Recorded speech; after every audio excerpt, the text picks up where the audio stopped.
If you check your phone right now, your screen time is probably between 3 to 4 hours per day. So when we say we don't have time, really what we are saying is we don't care about the things that we want. So in this video, I share 5 small habits that I started doing last year that saved me a ton of time. Doing those small habits allow me to run this YouTube channel, post over 255 videos across all platforms, work on projects that I love, and have time freedom for my hobbies and family. And this can all be done if we are strategic with our time. Now the first habit is saying no. Now I know this sounds very simple, but really ask yourself, how many times are you saying yes to things that you really don't want to do? And if we take an honest look in our lives, we will quickly realize that we are saying yes to trivial things. Now I know there is a fine line between being selfish and selfless, and I speak from experience because in the past, to be honest, for me it has always been easy to say no to things, but I would quickly get in trouble with other people. I would come across too egoistical, but the key here with saying no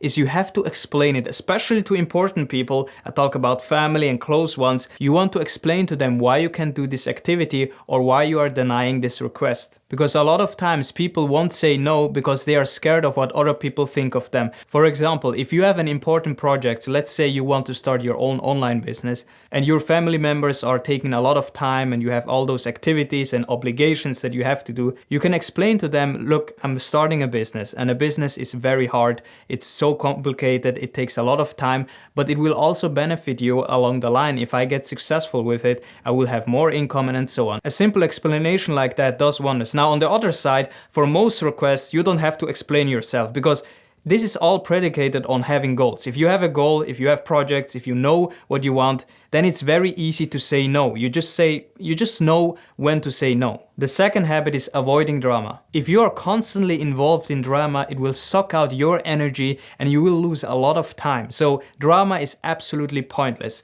For me personally, I'm quite extreme with this. I radically cut out all drama in my life. For example, when I was in corporate, there were a lot of office politics and drama. And whenever a drama was breaking out, I just went to my boss and said, hey, I can't focus. I found some excuse to work on my own on the side until that drama was dissolved. Now, if you are busy, highly ambitious, and you are building things, you don't have time for drama. And I see so many people consciously or unconsciously addicted to drama. You can see this on YouTube. There are so many reaction channels and there are beef YouTubers against others, business beefs, and people really love that stuff. But again, if you are building your own thing, you don't have time for drama. Now, there is also a caveat to this. For me personally, I have a value system where my family is very important. So it is not realistic to cut all drama out of your life. So what I'm saying is people are complex and oftentimes there's a lot of emotion involved. So in your family, it is not practical to cut out all the family ties, and I will never encourage you to do that. However, you want to cut out all the BS in your work environment as much as possible because simply you don't have time for it. Habit number 3, prioritization. Just getting clear on my priorities in life and really defining them has saved me so much time because right now I pretty much always know what is important in my life. And if we don't have our priorities in check, what will happen is you fall into priorities of other people and then you will lose time. So for me right now, it's my faith, my health, my content, and building my brand. And just having clarity on that reorders my mind on the things that are truly important for me. And that saves me a ton of time. Now the key is this, if you're clear on your priorities, you will focus on them, you will be more productive, and you will say no to things that are not important. And that will save you a lot of time. Habit number 4, delegating. I give you a practical one.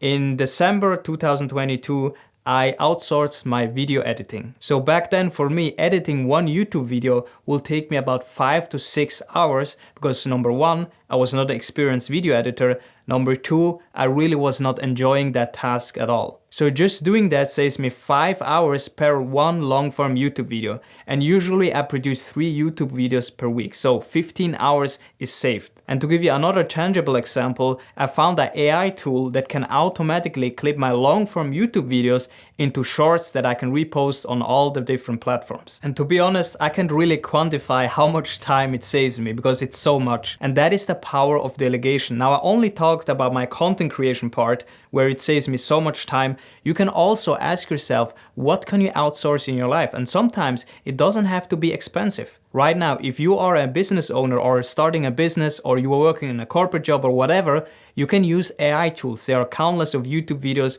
where they show you how you can outsource things to AI that could dramatically improve your efficiency. But it always starts with a different frame of thinking. You have to think like a CEO. Even if you don't own a business, a CEO thinks about what he's good at, and he outsources things that he's not good at people that are more talented than him or more passionate in that department. Habit number 5, deep work. Now you might think, how does deep work help me save time? You can get more done in 4 hours a day than most people a week. What we know from peak performance research is it is not the quantity of the hours you put in into work, it is the quality of the hours you put in. So a few hours of deep focused work will help you accomplish more and in that sense save you time. Because if you can do your big projects in less hours, you saved a lot of time. So to give you an example, most weekdays I schedule around 4 hours for deep work in order to focus on the most important task. So depending on your work schedule, try to schedule at least 1 to 2 hours each day of deep work.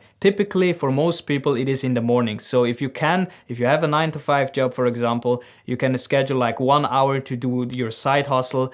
And this will dramatically improve your efficiency and save you time that you can use to relax, to have more fun, or even focus more on your business or your career. So when we are talking about time management, prioritization, and productivity, it is really important to actually know what you are prioritizing for and what are you saving your time for. And for that, you want to watch this video. It is a very concise 17-step video on how to completely organize your life. This is a very detailed and tactical video, so take notes and actually apply the information. And I see you in this one.